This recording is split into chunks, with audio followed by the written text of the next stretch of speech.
Muito bem, caro irmão e irmã, presente hoje nessa comunidade para a oração, também presente em casa, uma vez que acompanham-nos através dos muitos modos de comunicação, especialmente os que a nossa comunidade disponibiliza.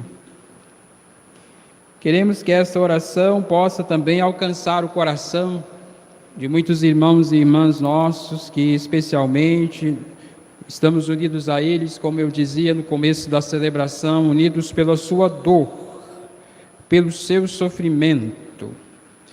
Companhia, às vezes, inoportuna, difícil, mas que para alguns é a companhia de uma vida inteira, no qual muitas vezes esses irmãos e irmãs vão inclusive nos ajudando a compreender a dimensão da paciência. Sermos pacientes também nas horas difíceis e nas realidades difíceis da vida. E para alguns, inclusive, tendo que dar sentido e significado para o seu sofrimento. Desculpa. Hoje também é uma das memórias marianas muito difundidas na comunidade católica. Nossa Senhora de Lourdes, que apareceu aquela jovem Bernadette, que após lhe falar algumas vezes, convidando sobretudo ela que fosse mediadora, da mensagem da Mãe de Deus ao povo de Deus, o povo cristão, especialmente convidou-nos e convidou muitos irmãos ao longo dos séculos a fazer a experiência que comprova que de fato é uma aparição fidedigna da Mãe de Deus e Nossa Senhora. Convidou a caridade, a penitência e a oração.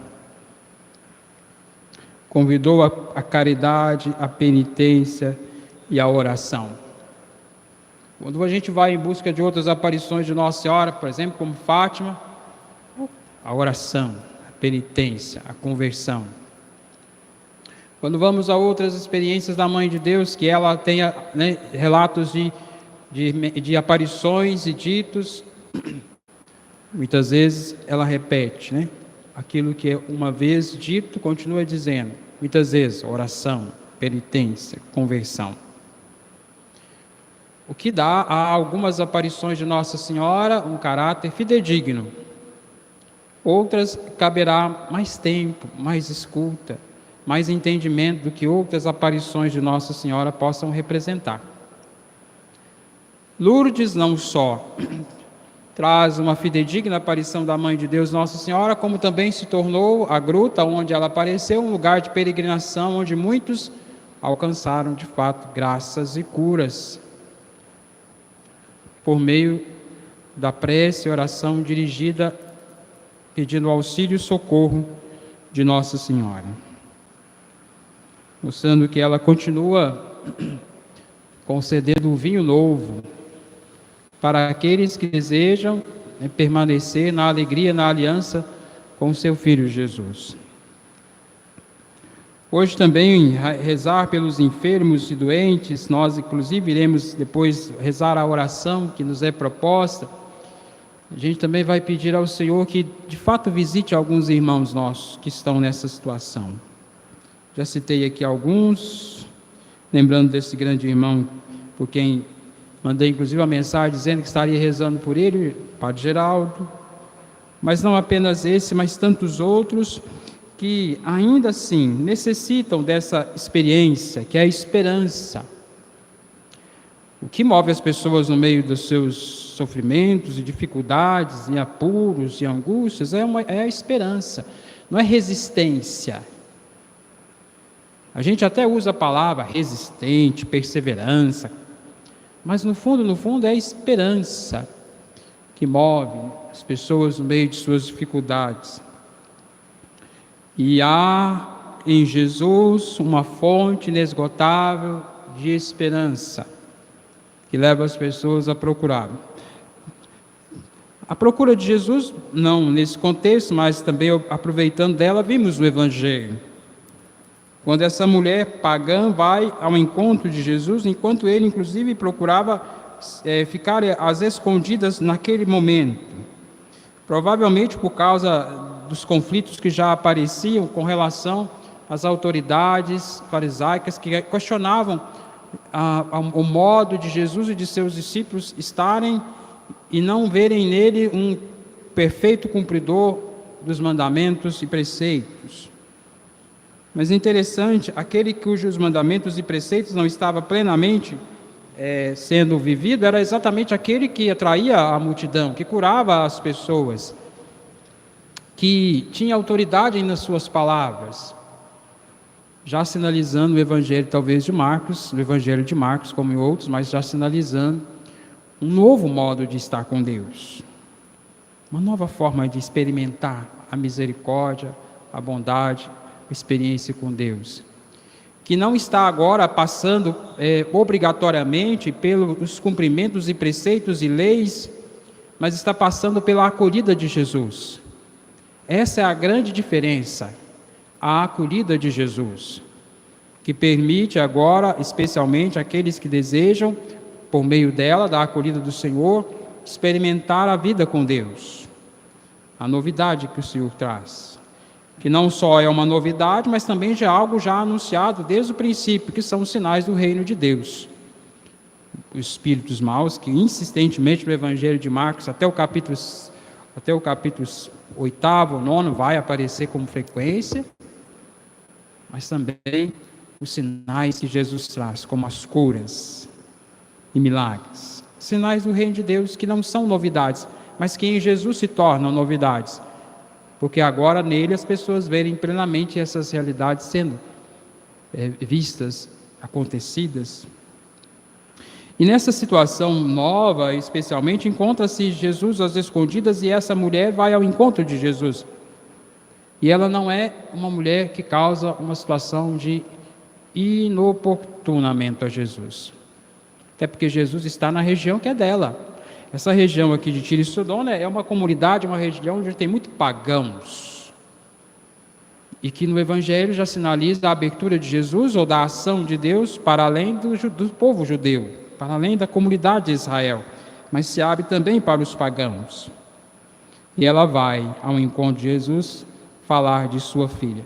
A primeira atitude de Jesus chama a atenção. Deixa primeiro que os filhos fiquem saciados, porque não está certo tirar o pão dos filhos. Sim, a referência de Jesus é a referência que ele, inclusive, Marcos, vai corrigir daqueles que estão achando que Jesus está fugindo muito do projeto original do povo de Israel, do povo de Deus.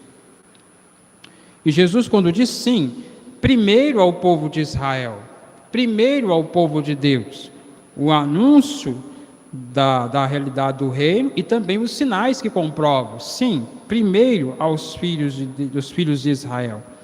Mas a resposta dela também está no contexto de um entendimento, porque Jesus está ali, porque Jesus fará o que fez, permitindo que sua filha seja curada. É verdade, Senhor, Senhor. Mas também os cachorrinhos debaixo da mesa comem as migalhas que caem, que as crianças deixam cair.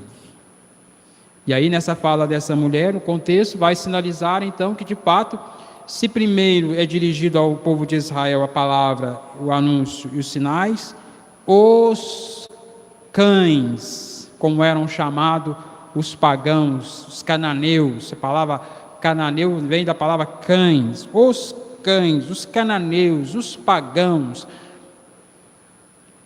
também pela promessa de Deus seriam acolhidos na sua misericórdia, que por mais pequena que fosse, como migalhas de pão, seria o suficiente. E aí o texto vai então nos falar, não apenas de uma surpresa ou de uma situação que deixou Jesus, de certa forma, apertado, não, na verdade o texto está dizendo que o Senhor, pleno e consciente do que estava e onde estava, de certa forma suscita uma reação, e a reação acontece. E ele, por meio dos textos sagrados e daquilo que relata Mateus, vai então dando sentido e justificativa, justificando suas ações, especialmente a abertura da misericórdia, da compaixão de Deus aos pagãos e especialmente também o compromisso que ele tem de anunciar essas realidades também ao povo de Deus, ao povo de Israel, que no final do texto deverá se reunir em torno da mesa com Jesus e partilhar da vida, da ressurreição e da vitória dele sobre a morte. Chama-nos a atenção a figura de uma mulher que de alguma forma aparece no texto e de alguma forma nos lembra que também aparece na primeira leitura do Evangelho, tirado do texto de Gênesis, que tem por preocupação falar do princípio da criação, mas interessante, o capítulo de hoje lá narra que Deus disse, não é bom que o homem esteja só, e na sequência a gente já sabe quem que vem, a mulher. Mas antes que o Senhor permita que Adão caia num sono, tire da costela, forme a mulher, o texto que introduz vai nos falar daquilo que está logo no primeiro texto, no primeiros versículos. Não é bom que o homem esteja só. A ideia de que o homem não é bom que o homem esteja só, é que de fato o homem, o ser humano, não nasceu para viver de forma solitária. A palavra solitária talvez não revele de fato a proposta de Deus. Na verdade, Deus não criou o homem para que o homem viva isolado. Embora Deus tenha permitido a criação de todos os seres, como vimos, seres animais, selvagens, domésticos, cujo o próprio homem, Adão, depois foi lá e nomeou cada um desses seres, ao final, o Senhor percebeu, e o próprio Adão, não encontraram uma auxiliar semelhante a ele. A palavra auxiliar já nos dá a ideia daquilo que Deus fez com a costela, auxiliar. Auxiliar é estar junto. Portanto, Deus não fez o homem para viver de forma isolada, autossuficiente. Deus fez o homem, criatura, homem e mulher, com a intenção de que ele pudesse estar sempre reconhecendo a necessidade de ter outro auxílio ao seu lado. E a necessidade básica do homem ou da mulher ter um auxiliador é porque os dois se comprometem com a responsabilidade em cima da obra criada. Veja, o homem nomeia os animais, põe o cavalo onde ele quer, o boi onde ele quer, a vaca onde ele quer, os passarinhos onde ele quer, enfim, o homem faz dos bichos o que ele acha que tem que fazer. Ele vai domesticar os animais, dominar os animais. Mas ele não pode fazer isso com Eva. Porque ela não está entre esses seres que Deus criou e permitiu que o homem dominasse sobre elas. Quando Eva é feita da costela de Adão, é exatamente para que ele reconheça a necessidade de perceber que ele precisa de alguém que possa auxiliar, e aquela que auxilia, ou aquele que auxilia, vem exatamente para demonstrar a necessidade do homem desse compartilhar das responsabilidades da obra de Deus. Porque esse com quem ele compartilha, como Adão, também é responsável por ela. Portanto, o ser humano, quando ele se acha autossuficiente, quer se isolar, quer ser o único a ter a resposta, ser o único a ter a verdade, o único a ter a última palavra,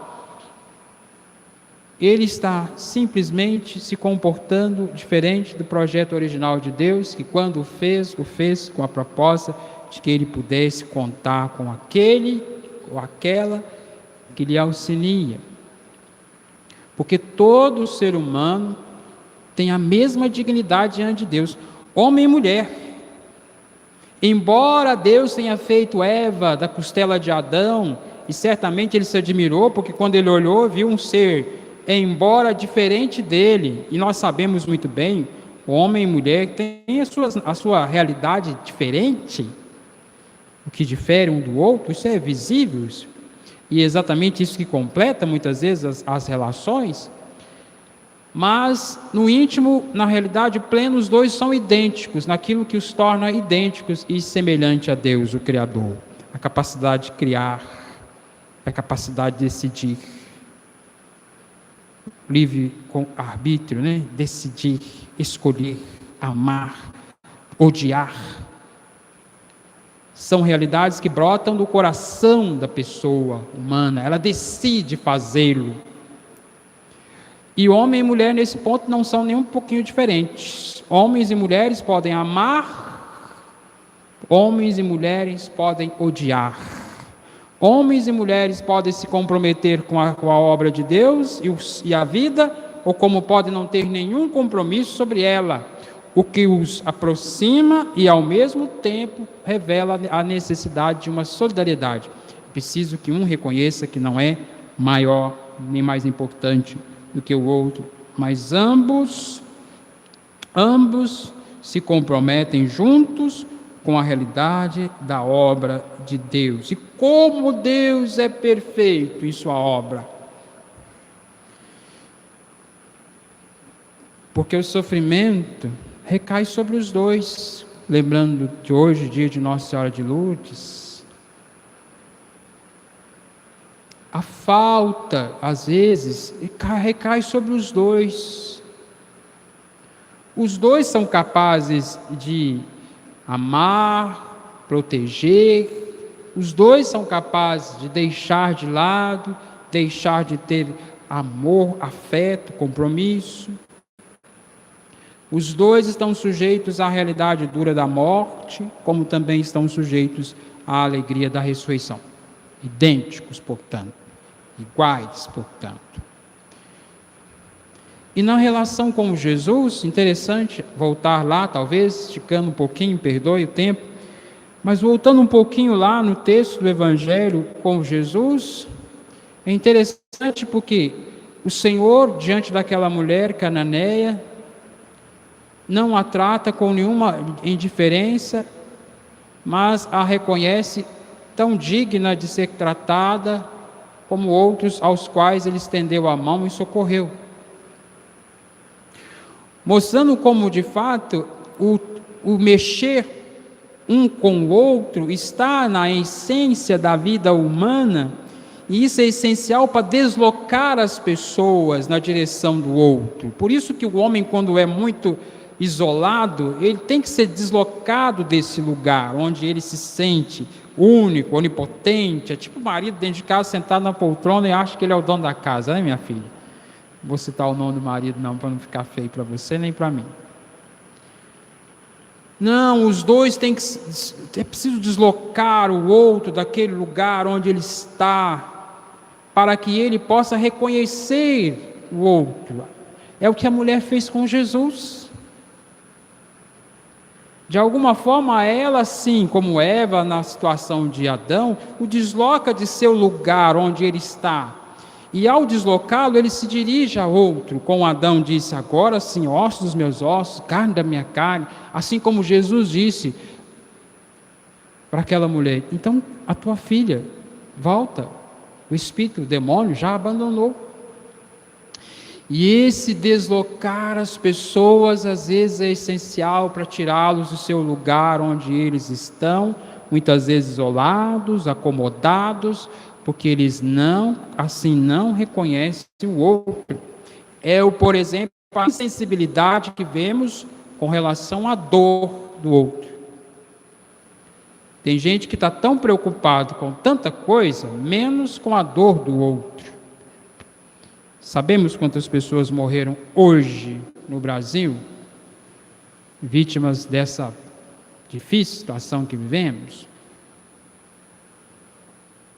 Talvez não, mas sabemos que são muitos. É a única realidade, como diz o Papa Francisco, é a única realidade pandêmica no mundo? Não, ainda quem morra de fome,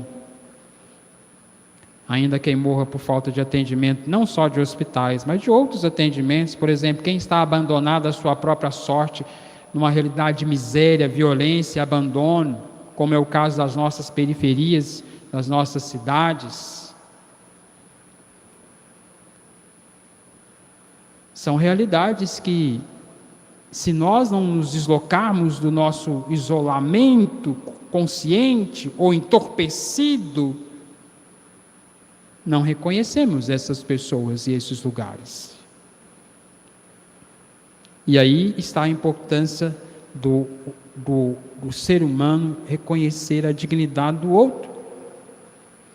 E que essa memória da Mãe de Deus certamente deve nos ajudar. Eu nunca fui a Lourdes, mas é um lugar que eu tenho sim vontade de conhecer. Não apenas lá, mas é um lugar que eu tenho sim.